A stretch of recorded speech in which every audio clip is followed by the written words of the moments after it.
Okay, Greg, mic is yours. Sure, thank you. I'll introduce myself. So my name is Greg Kharonov. I started out as a developer, like most people start out, and then I realized that I had really hard time finding GCs that I wanted to work with. So a couple of years back, I started my own GC company, and now we successfully completed dozens of projects. And right now, I have about 50 doors under development on any given day. So that's kind of our 2025 to 2026.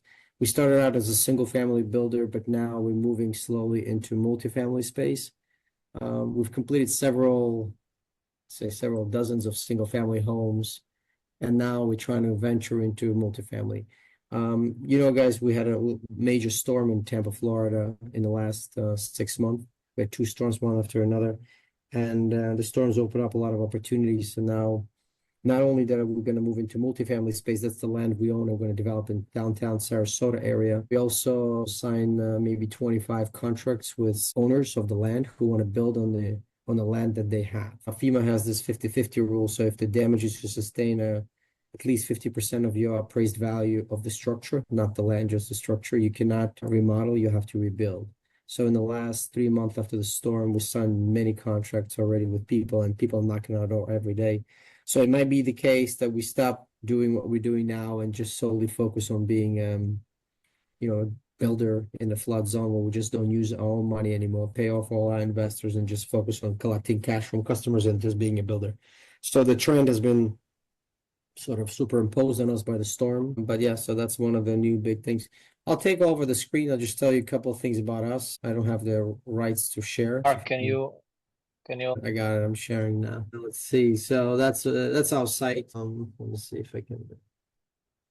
So that's our site. That's kind of about us. We have master developments, and we have again, I know most of you from New York and New Jersey. What I heard is Carolina. I heard Nashville, but it sounds like none of you are from Florida, so it might be a little foreign for you. Some of the areas I'm showing, some of the maps. We are mostly in St. Pete area, and when we're moving down, multifamily is all the way in the Sarasota area. Somewhere downtown Sarasota is a lot of our multifamily. We're currently in the permitting processes. We got a couple of spots around the area. These are some of the models. I'll just show you some of the pictures of some of the houses we're currently building. So you could see like we're very modern looking architecture. And I think that's what makes us a little different from other people in the market. Not to say that we are the only modern looking family. There's tons of people like us. But I think we certainly stand out in a crowd. So if there's about, when we go to major events, there's about 15 to 20 builders on our scope, which build, let's say, 50 doors a year at least.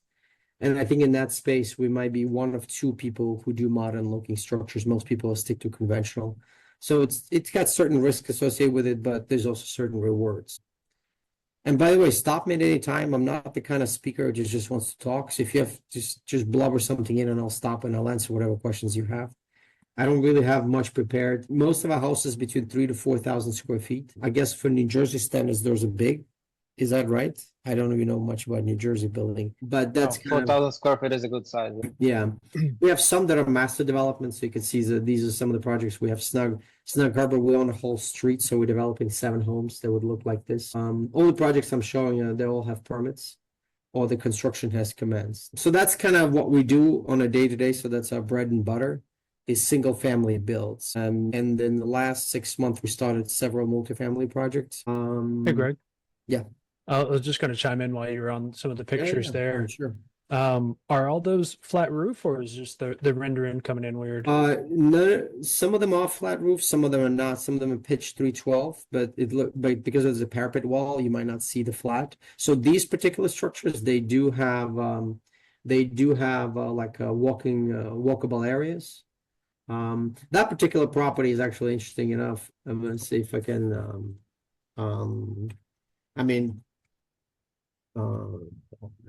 Are those like rooftop lounges? Yeah, there is a new, like in our area, a very large Miami developer came in and they're developing a Midtown district. And my properties are just on the onset of that. This is the whole district they're developing. So it's going to be called, so there's a downtown St. Pete. It's going to be called the Midtown St. Pete. It's a Key International. They're a huge developer out of Miami. And we own land at the cusp of their development. So they have like 500 doors they're developing between single family and multifamily. Let's see if I can find the map. So our properties are located, so this is their development and my property is located right over here, just on the cusp of where they end. So yeah, so we got a couple of those, I call them jewel properties where I think we'll make quite a bit of money if we just do the right thing and the Miami developer does their thing, and then we'll all be pretty happy. I don't have anything else other than if people have questions, I can talk about the one project which I'm mostly interested in. I was going to share some numbers with you. Alex, do you mind taking over the screen? I send you some stuff on the WhatsApp, maybe on a text message. It'd be nice if you could share. On a text message, yeah, let me open it. Questions about Mange. I don't know if you, I mean, I don't have much to say other than. I have a million questions for you, Greg, but I don't go. want to be selfish, but because I could ask you all day, but first, how long is that duration of a typical single family there? So the way we operate right now is it takes us, if we start a new project with a customer, it takes about 4 to 5 months to do the architecture. It's 30 days for schematics. When I say schematics, I mean the customer comes in and say, okay, I want 5 bedrooms, I want the room over here, I want laundry over there. It takes about 30 days. And the actual structural, architectural, site plan, energy calculations, you name, like, MEP, all the things you need to apply for the permit takes about 3 to 4 months. So the actual duration may be, with the good architects, we have really good architects now, it's about 4 months. So 30 days for MEP, 30 days for schematics, 3 months for the actual set of plans. Then you So go to apply, then you go to apply for the permit. So you're 4 months in, you have nothing except a set of plans. Then you go apply for the permit. It takes between 60 to 120 days. So again, you say 3 months for the permit. So now 7 months in, you have nothing except a permit to build. Then you go build, and it takes about 12 months on average. So we're talking about, from the beginning to the end before we get a certificate of occupancy. That, to me, the end is certificate of occupancy. So that's about 12 months. So the actual duration is about 18 to 19 months. So that's very similar to what we see over here. I obviously don't have that many developments under my belt, but that's the average we're seeing on a condo development here in a single to two family, especially a two family, is about 12 to 18 months. Yeah, 12 months is mission impossible. If you have a set of plans approved by the city, 12 months. If you're taking, when I started out, I used to take money from people before I had a permit. Now we have a very strict policy. We don't take any investors' dollars until we get a permit. So the way we operate, I told this to Alex several times, we buy a piece of land, then we do the architecture, if it's new, if it's not existing, then we go get a permit. Once we get a permit, we go out on the market and we look for investors. We say, okay, guys, I'm at this stage of my life. I have financing secured with a bank. I have a permit secured. So at this point, there's no unknowns. There's only market risk left ahead and the risk that we will die in a car accident and none of us are able to finish the project. When those two risks stay behind, we basically can take your money. We don't take your money the concept stage. So you're outlaying all the capital to get to that stage. You're buying the land. Yes, we outlay all the capital, our money to outlay on this stage. Right now, I have about $20 million of money from investors and several $1 million of my partner and I's money in the business. So from those $20 million, $10 million, I have a fixed interest money. So I have several investors who do fixed interest, say on average, it's about 11%. So these guys have gave me $10 million at 11% a year. So that money is used to facilitate all sorts of transactional, we need to buy new land, we buy salaries. We have a salary, I think my outgo on any given year is about $1.5 million in salaries, $1 million in interest, soft costs, another $1 million. So it's quite a bit of cash we need to operate the business. And with profit margin, our net profit margins, to be honest, are not very high on a single family. That's one of the reasons we're moving away. I think my gross margins on the single family are somewhere around 17 to 19%, and my net margin after all the salaries and expenses is around 10, 11%. So roughly the amount that the capital costs you almost. Well, no, that I'm saying after the capital cost. So I'm saying after all the investors paid off, after every bank has been paid off, everyone walked away, and I should be left, if I have $80 million worth of sales in 2025, 2026, I should be left with $8 million worth of net profit that will go to the company bottom line. We sold everything, no more assets on the books, no more liabilities on the books. The only thing we should be left with is the cash in the bank account, and that cash should be around $8 million in the next 2 years. That's roughly, and we saw that in the last 2 years, obviously on a much smaller scale. So I'm an actuary by training. I was an actuary for an insurance company for many years. And my part-time job was always building homes. I built myself a house. Then I sold that house. I said, oh shit, this is interesting. I built several more houses. I sold those and I said, holy, this is fascinating. Let me do this again. I love the planning. I love the analytical aspect of it. So as an actuary, I worry about things like reserves. I worry about things like interest. I worry about things like risks.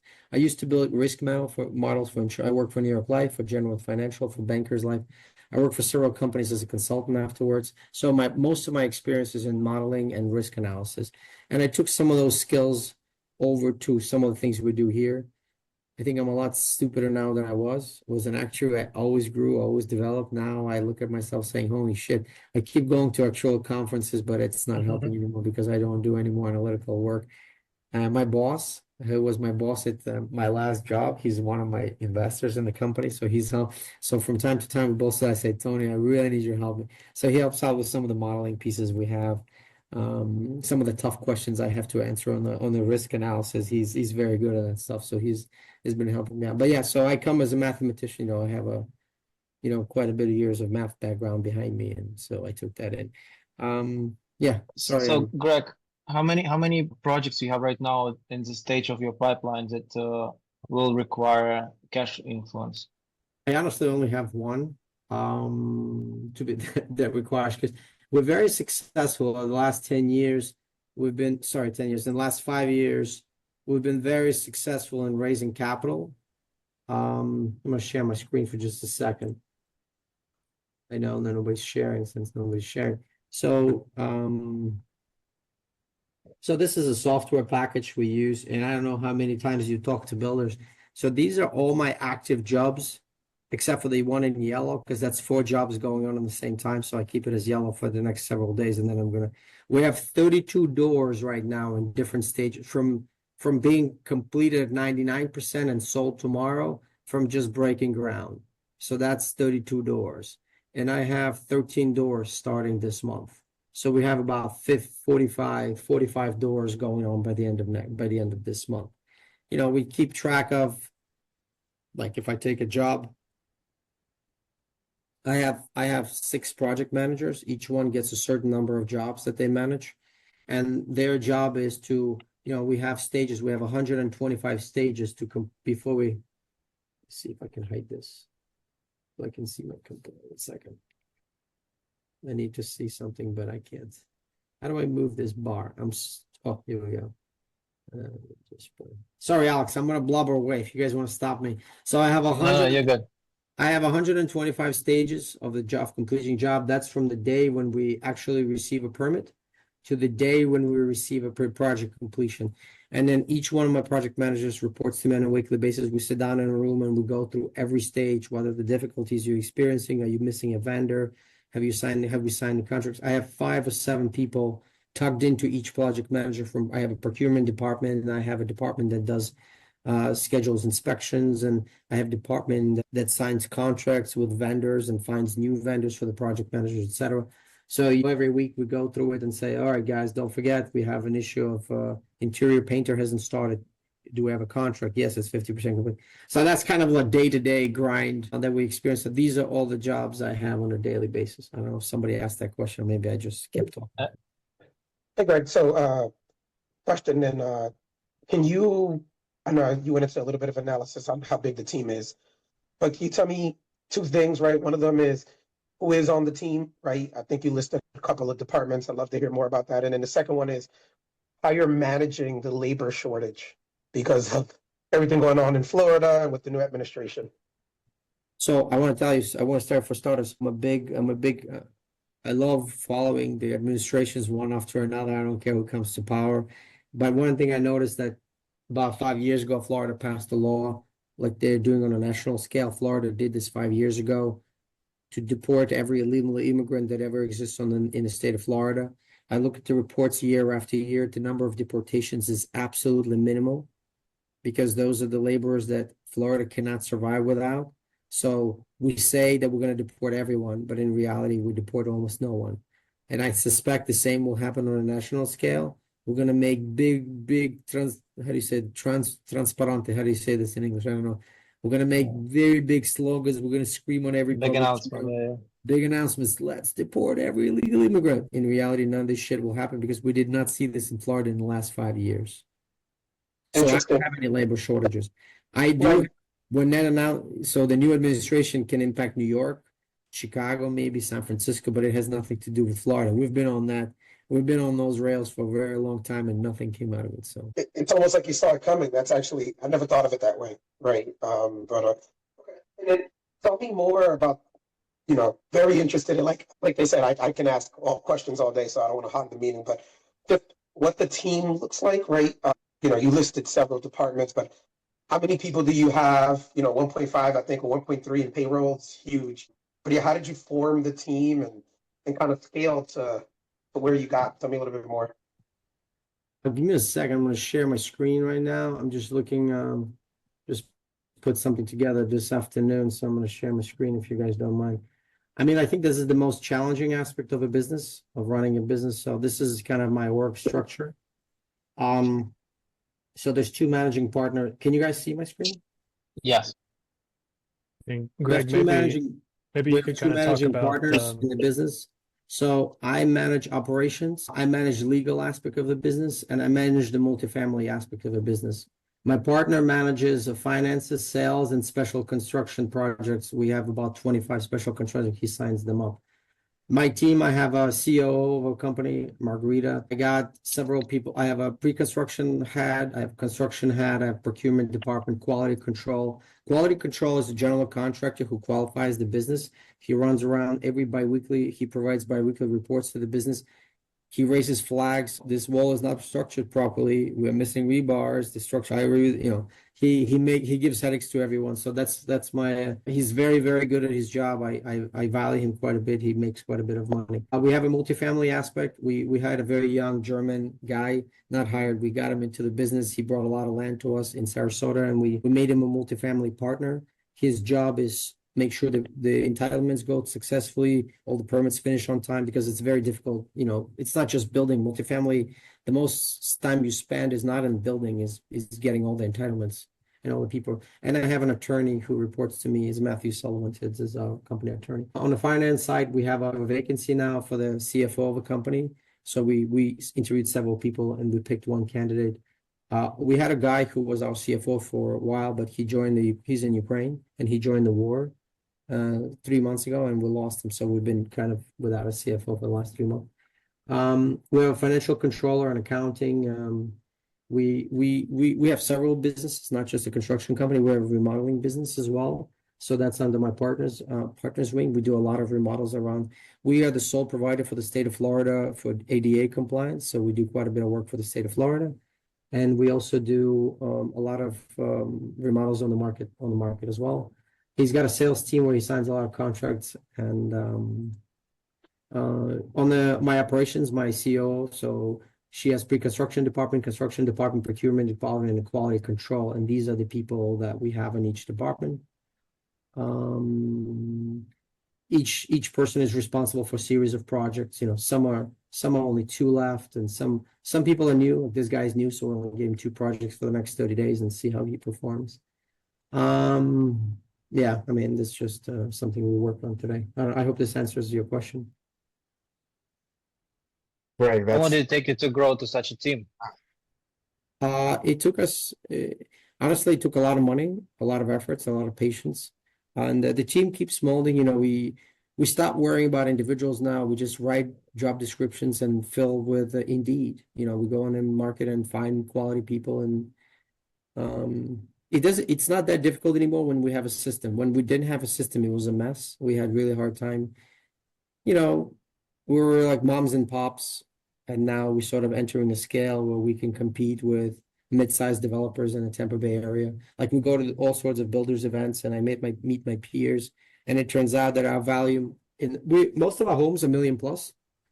So by volume, I think I might be one of the bigger fish in the game now, because most people build like 400,000 square feet homes, and my cheapest house is 1.2 million now. So we definitely have different risk distribution than they do, and by volume, I think we might be one of the bigger mid-sized developing companies in the city. State is huge, just the city. Wow, congratulations. Well, don't congratulate me yet. Let me finish. You know, it's all, you only measure your success at the end. You don't measure midstream. You might fail in 32 turns. So how Greg, do you work with invest? I'm sorry, guys. I'm not gonna ask all the questions. Go ahead. sorry, I just want to ask you, Greg, how long did you operate this with your partner until you started kind of bringing in help? My partner and I, last 3 years were essential. Like last 3 years, we sort of say, okay, enough moms and pops. Let's hire people. Let's increase the payroll. Let's assign due responsibilities and duties. And so I say, started first house I ever built was 2016. So I say I'm 8 years into it, but the last 2 years was crucial. We had 3 partners in the business originally. One of the guys didn't want to grow big with us. He just wanted to build 2 houses a year. And he still does. He builds 2 houses a year. Sometimes we even build for him. But the 2 of us said, okay, are we willing to take the risk? And the answer is, well, let's burn the cash. And we burned the cash and started this.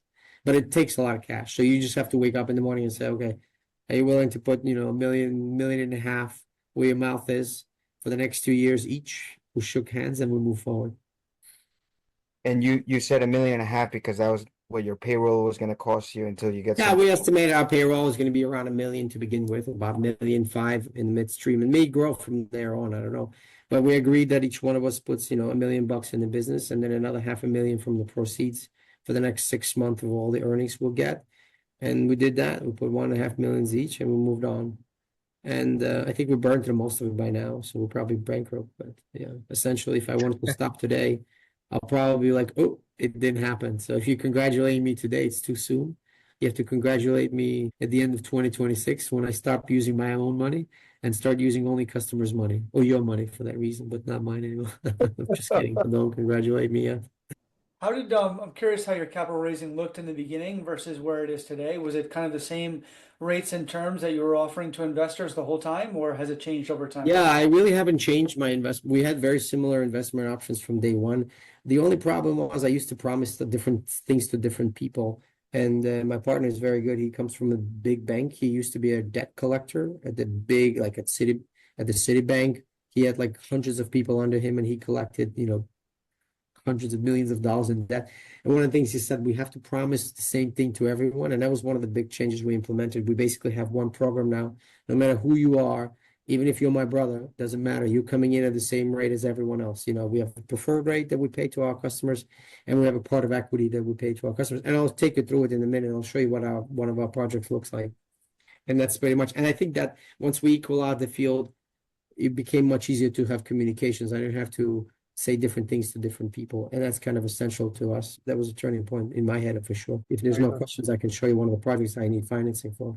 And if you can send me a check tomorrow morning, that'd be great. If not, I'll understand. One question that I wanted to ask about how you're sourcing the land these days, right? So I know the big part of that, once you have the system down packed, is, you know, how do you find more land? I love the fact that you're taking all the risk up front and making it easy for your investors, right? But that's still like, I would imagine that's the one piece of the puzzle now. As a Absolutely. talent. Yeah, it's a great question. Honestly, I don't have a magic formula.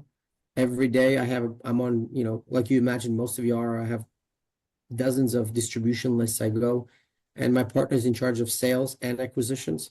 So he sits through these lots. We have architectural company. When we started with them, we were small. Now, believe it or not, I think I'm their number one provider. Like everybody would go, we become number one because of the volume of the things we bring. Like the surveyor, we're number one. They don't do anything except my business now. The same for architects. It's a mid-sized company and they're great at what they do, but I am their number one customer in terms of volume, in terms of dollars to go through their business. And the same goes for real estate. You know, we got tons of people that constantly bring me land to the table, and we basically don't touch anything where we cannot make 20%. Because we know after all the fuck ups we'll have in the business, we still need to walk away with 17% gross and 10%, 10 to 11% net. So we try to target everything at 20%, but it's been harder. I think the construction costs went up in the last 2 years from my observation, and it's making it tougher for me. I think the prices are not catching up with all the increases I see. It's tough to make that 20%. So that's why we slowly moving into the multifamily space where margins are slightly bigger for what we see. But that's TBD, you know, we don't have enough experience in that space. At least 2-3 years of experience would have been good, but we only have 1 year of experience, and so it's hard to say if we'll be successful in that space. Are you at all nervous about the potential increase in lumber costs per se? You know, sometimes people ask me if I'm nervous about anything. I'm not nervous. You know, I owe so much money to so many banks. I stopped being nervous a long time ago. Like if today the banks come, if today there's a major recession, 30-40% drop, somebody will drive me to the forest and bury me, or the banks will, I don't know, one of the things will happen to me. I don't know which one will come first. So I'm not nervous at all anymore. I'm super relaxed. I just do what's right and I move forward. I stop predicting what the future holds. With, you know, every time, you know, when I was an actuary, I worked for New York Life, we used to have these financial 100-year projections where the growth of our portfolio would supersede GDP of the United States, because we constantly projected long-term rates of about between 5 and 6%. And we're like, hey, look at that. It's 100 years from now, New York Life is the size of the United States of America. This is fascinating because, oh, go ahead. Randy, you have a question. So the answer is I'm not nervous anymore. I just try to do the right thing, pay all my investors so nobody comes back for me, and they just move every day. Randy, sir, sorry. Yeah. Hey, Greg, can you walk us through one deal in terms of numbers? Sure. Sure. Share the screen I sent to you. I have, believe it or not, I have very few projects that have not been financed. Yeah, I Honestly. mean, I'd like to see one Sure. project. What's your land cost to Absolutely. all Absolutely. the way to, you know, exit with cost of capital coming from an investor? Absolutely. Absolutely. But just to go to the last question, I wanted to say that the cost of lumber, if you're talking about the Canadian tariffs imported, so most of our work, we build 2 to 3 story masonry structures, so our lumber costs will go up, but it's such a small margin of our overall expenditure for the project. If we have a 2% bump, I can probably sustain, because if the lumber goes up at 25% and lumber package is a total, you know, 2-3% of my net expenditure, I might experience a 0.5% increase to my cost. So I don't experience like a 25% increase to my cost because of it's a masonry. But if the block goes up, you know, that's going to be a little more dramatic for me. So based on what I saw from the current administration and based on where we're at from Wall Street Journal, it's mostly lumber that will go up in price, but I don't expect this to impact me tremendously, but we'll see. Okay, so this is my project. Just let's walk through the numbers. Let's go. So this is a Cohen Way. It's probably it's the most luxurious experiences I've ever built. It's going to be very expensive. It's Sarasota experienced very, very rapid population growth in the last several years. It's in Florida, when you live, I come from Brooklyn, so I live in Brooklyn for many years. It's a very walkable area. Tampa is not walkable like Sarasota. Sarasota is walkable, so a lot of people like to move to Sarasota. Properties appreciated quite a bit. There's a lot of cash buyers in Sarasota. We have a lot in St. Pete, but Sarasota is even higher. We're at 50% in St. Pete, but I think it's nearly 60% in Sarasota. And it's a booming market. You know, the rental market is pretty high, pretty good over there. Let's go to the next slide. I don't want to fix it. So that's kind of like that's our project, 701 Cohen Way in Sarasota. It's a small lot, you know, 133 by 100. It's a very advantageous district. It's one of the best districts in Sarasota. And the unit allows for a lot of doors. So we could build a multifamily structure in there, but as our finances stand today, we don't want to sort of expend too much. And we don't have the kind of financing to go up and go like, you know, high rise. So we're going to stick to what we know. This is the unit as we have in the architecture right now. It's coming out of the architecture, I think, in 60 to 75 days. And this is going to be this is how it's going to look. It's going to have a water feature. There's going to be a pool for each one of the units. Each unit is going to be a 3-story luxury unit with, I can't remember, like over 3,000 square feet each unit downtown. It's probably one of the best locations in Sarasota. Let's go to the next slide. We have a sales margins of about 27%. We expect that us and the investor will make over 20% ROI. And the project timeline as it stands today is 20 months. We do not need money at the moment. Our closing, we do a long contract. Our closing is May 15th. So by May 15th, we should have the architecture complete. We should have all the entitlements we need, and we should apply for the permit and wait for the permit. Unfortunately, this is going to be the project where we're going to need to raise capital before we hold the permit on hand, given that we've been sitting on it for almost a year already, trying to get all the entitlements get done. So, and we ran out of time. The seller lost patience with us and kind of wants us to buy this property. So we have several options. We can buy this with a bank. We already have several quotes from different institutions that work with us, or we can find an investor. We're looking for about $2.4 million, and for that we'll pay about an 8% preferred rate and 20% stake in the game. We believe somebody who will invest with us on the conservative side will make about 25%. Annualized return. So if you invest $2 million, you should be comfortable making 25% annually on that money. Alex, I also send you, go to the next slide. I send you the hard numbers, like not just. Yeah, I can open it. Yeah, one second. Yeah, if you don't mind, open the hard numbers. We can. I don't know how much details you guys care to know. But I mean, I don't know if anyone would want to invest, but if you do, I can share a lot more details.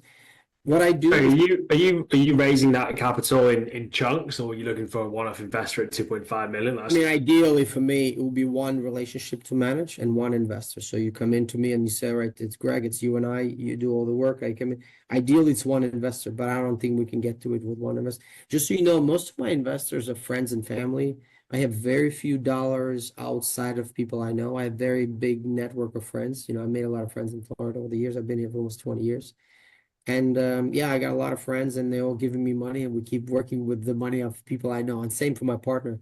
Most of the money we raised on the fixed side was always through his contacts and his friends and family. So we're talking about people that knew us for 10 plus years. So we don't really have a lot of success raising money outside of friends and family. It's very difficult to convince other people to give you money. Did you raise funds using PPM or promissory notes? It depends. It depends. We mostly would like to go through operating agreements. Again, I'm not expert on this. Alex is a lot better at like joint ventures and all these complicated documents. My sense is we usually try to bring customers after we have financing. At that point, I already have a bank in the first position. Most of my banks don't allow second positions. So the rest of us who have any stake in the game have to sit in the operating agreement. That's the way we've been operating to date. But this kind of project is going to have to be a joint venture where we have a joint venture agreement we wrote up with an attorney, and we're ready to present to whoever wants to invest.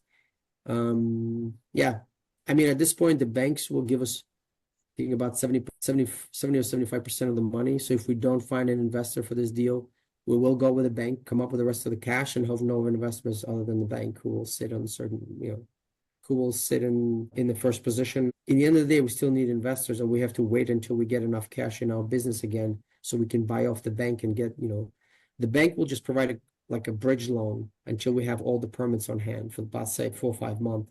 But after that, we still need investors because we can't do without investors. It's too big of a fish for us.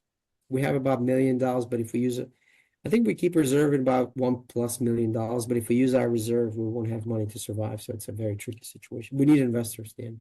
So that 20% equity, you give it on the JV, right? Do me a favor, Alex, can you go into the numbers? If people have number questions, I'd probably best if you share the screen.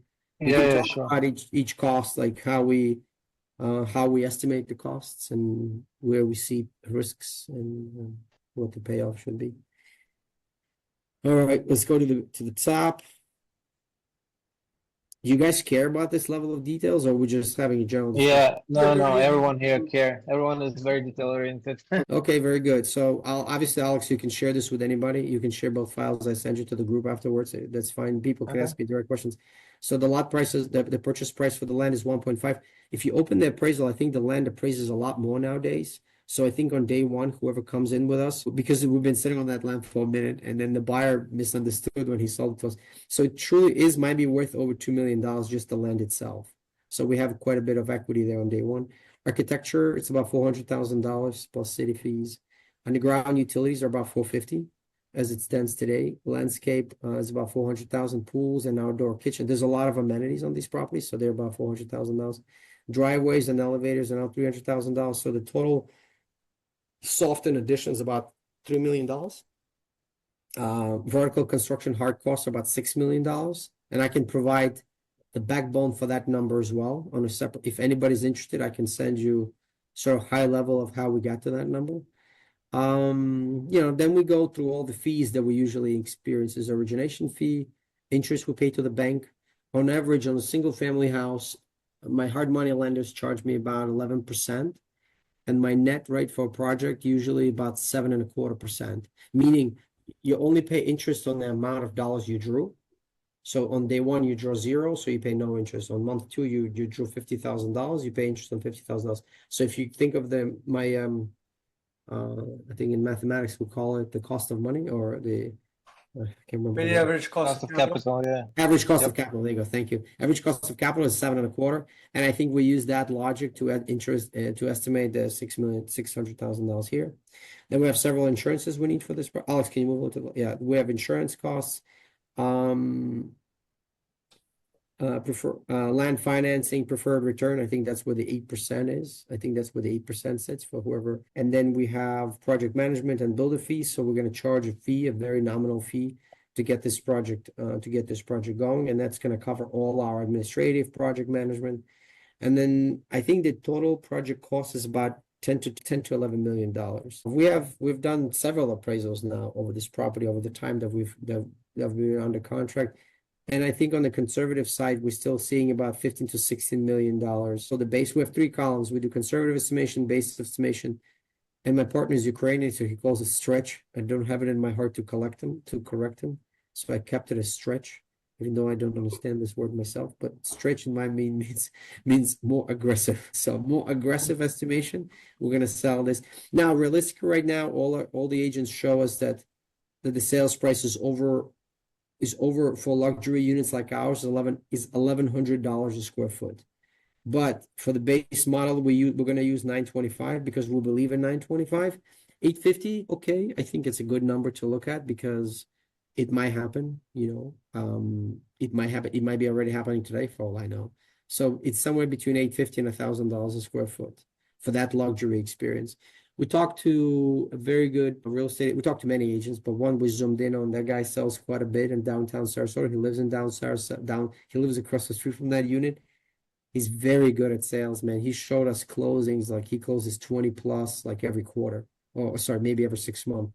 He's very, very good at selling these towns. He lives there. He shows that he gets customers from all over the country. So he claims it's going to be 1150. But we don't show these high level numbers because I don't want any one of you to come back from me and say, hey, you said it's going to be 48%, but in the end, it just ended up being 24%. So yeah, we'll see. That's the one where I think the market risk is very tricky. I don't have an answer of whether it's going to be 850, 795, or 925 or 1,000. I just don't know. But the good thing is a lot of those units get pre-sold quickly. And I think once we break ground, we might experience pre-sales. And that's what other people in that space experience quite a bit. And how does pre-sale work? Do you guys take a deposit from them? Or yeah, so the way we do pre-sales right now, so we have about 11 houses pre-sold right now. So I have 32 units under construction, 11 pre-sold on different stages. They were pre-sold. The way we do is we take 10% deposits. We take 5% when we get a permit, another 5% when we get under roof, and another 5% when we have the drywall. So about 15% in stages, but I don't know how these multifamily contracts work. We don't know. But we tend to get about 15%. We try to get 15 to 20% if we're lucky of the dollars we can use for construction. It reduces our bearing cost of capital quite a bit, so we can use that money. Hey, Greg, I had a little question when you were mentioning your partnership with realtors. And this might not be all about numbers, but how much of their input do you put into your design? Like, do they participate in part of your design? Like I saw those luxury concept models. They all have these nice infinity looking pools. Like, how did you drive down to get, obviously, that there's a demand for these luxury homes. You do all this research, you translate that to your architect puts up these luxury homes, you talk with your realtor says, yes, these will sell for X amount. Like, do they participate a little bit in making some sort of design modifications with your interior? Yeah, I understand what you're saying. So the short answer is no. So originally in the game, we have a lot of feedback from our current customers now. Like we build houses and we talk to the customers. They're like, well, that's a stupid way to put a door. That's a stupid opening. We get a lot of the feedback from the field, and we love to hear what our customers have to say, because our realtors, to be honest, I'm not a big fan of realtors in general. I mean, I think a lot of times the realtors bring me a gig, they bring me a customer, and then they disappear. And I have a million questions to the customers. specification. Like I have a whole team that does specifications. So what I mean is I have interior specifications and exterior specification. It's a very long list of items that need to be purchased at what time, and the customers make modifications to these lists. So the agents really don't come into play a lot. I stop listening to what they have to say. I meet with them. My partner meets with them on a daily basis, on weekly basis. But I think we both got to the point where like, well, there's not a lot of value added from them. I mean, sometimes they say good things, but I don't know. Thank you. Yeah, we break down all the costs and how we arrive at different costs. I mean, if anybody wants to invest, my advice is always to my investors who are like, I have a group of doctors in New York. They're doing a project with me. I think it's like 5 doors. I asked one of them to fly in. He's sort of the big boy. He's an adult in the room. I asked him to fly in. We walked him around. I showed him all of my projects. He went back to his group. He talked to his group. And they think they raised $1.1 million, and we're finishing up a project for them right now. My advice is somebody needs to come in and see it with their own eyes, look at the other projects we do, talk to us, sit down, and then invest. Because I need to make sure that, that you guys are comfortable, we're comfortable, everybody's on the same page. So we don't just want investors, we want like partners in the business. Because most of the people I know, they've done 2 or 3 rounds with me already in the last several years. So 2 questions again, Greg. Number 1, what software do you use for managing the build, if you use any, or I don't know if you're old school with the spreadsheets? And then do you hold anything long-term, or is everything on the construction side? No, I don't hold anything to answer. And the software I use is called, I'm sharing my screen, it's called Build-A-Trend. Yeah, I've heard of Build-A-Trend. Yeah, Build-A-Trend is the one we do. So in the Build-A-Trend, like I got a filter here. So I have my single family builds. I have multifamily permits. So I do I can hold a lot of stuff in here. These are bigger jobs that we're doing. So these are the permits we're holding. My permit people don't update it as much. The construction team is very good. Then I have single family permits. We do a lot of stuff in Build-A-Trend, but we're still integrating it. So yeah. Yeah, most of the 99% of my people work in this space, but 95%, but the permitting people have their own space where they work. Yeah, so it's very inclusive. We're actually going to start using the feature. There's change orders we're going to start using. We're using Schedule to do. We have all our files and documents and photos and videos. We're using our comments and messaging features. But we're starting my sales team are starting to use next month. We're integrating lead opportunities, activities, proposals, and other stuff in there too, because we're doing a lot of leads through that. So. And then once we get the customers, we sign a lot of contracts with the architecture now. Once the customers start to come in, they're going to have their own space in here for customers as well. And then we have the financial module. I keep all my subs and vendors are here. You can see all their policies are loaded up, so there's tons of stuff that's happening in this. So yeah, I mean, I can connect it to QuickBooks. I choose not to. We do a couple of manual updates in there. I don't like, because my QuickBooks is so unique. Anyhow, it's a long story. We use CLA is our CLA. It's like a big accounting firm. They do our taxes. So we set up our QuickBooks for them, and the software demands something else. We don't want to change it. So because it's more important to get our accounting in order versus get our software to talk to our QuickBooks. So we're leaving that piece out. Sorry, too much. Greg, I want to ask also about how you work with investors. Do you just put money in and you just forget about them for 20 months, or how does it work? Is it on a monthly, quarterly basis? So we have a monthly letter that we send out to so we have a monthly letter that goes to our investors. It talks about each project, all of the projects we do. Raise capital, didn't raise capital, what our numbers look like. Are we still well financed? Are we going bankrupt next month, etc. So we have a monthly letter that goes out. And then to be honest, most investors are like, hey, they still call, because these are friends and family. I play poker with 3 of my investors. So every Friday night, we sit down and there's still communication. Hey, why are you delayed? And I have to explain to them why we're delayed more frequently than I would have wanted to. Can I just copy paste your whole operation and bring it over here to Jersey City? Yeah, man, do it. Do it if you find the people. And you know what? I have one guy who came in and said, hey, I want you to teach me everything. So we're teaching him everything we know. We say, hey, listen, do a project with us and you learn everything you wanted to learn. His name is Andre. So he's doing a project with us. He's like, shoot, man, this is a lot of work. I don't know if I'm ready for this. I tell you, when I started this, I thought it's going to be a lot easier. Hey, it's 9 o'clock. I'm still in the office. Just if this means anything to you, you know. I haven't left. I was the first one in the door this morning before the lights were. I was turn on the lights, and I'm the one who turned them off. So if you want that lifestyle, you know, and I have children too, so if you want that, Monday is the worst day for me because Monday a lot of stuff over the weekend. People just don't stop working, so there's a million emails. But yeah, you can copy that operation. I think the key is people. It's truly not me anymore. It's mostly my people that work for me and the processes they build and things they do. And I cannot emphasize enough the importance of having the right people on your side. That's exactly how you grow a sellable business, right? I don't think I'll ever be able to sell it, to be honest. I don't know who's gonna buy it. Like when I worked for an insurance company and we did like value the business, we value assets and liabilities. In my business, I don't know. I have a lot more liabilities than I have on the asset side. So my balance sheet is not very balanced. So I don't know how anybody with the right state of mind will buy my business, because most of the knowledge and the expertise are in my team and my people. So you have to buy me, my partner, my people, and then maybe it's all workable. If we just walk away tomorrow, I think it's a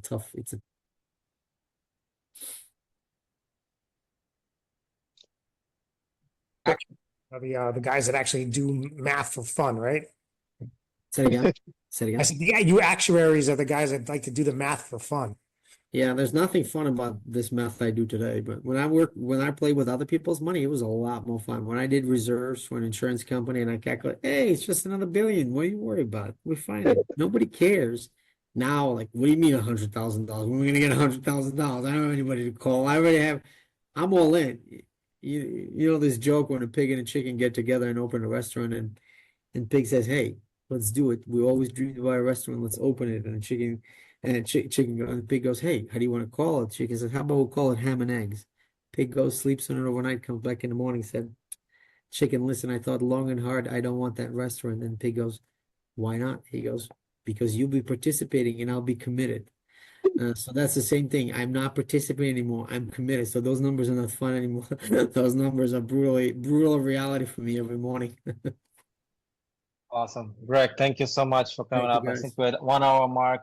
We don't want to hold you any longer. I know you basically want to get home at some point, right? Yeah, I'm gonna leave now. So if you guys let me go. You guys enjoy your night. Thank you so much. Hey, listen, it's a pleasure to meet you all. If anybody wants to do some kind of a business, reach out to Alex, reach out to myself. I'll be more than happy to take on an investor or two or three, or I can take all 11 of you if you guys have any appetite for that. So you let me know.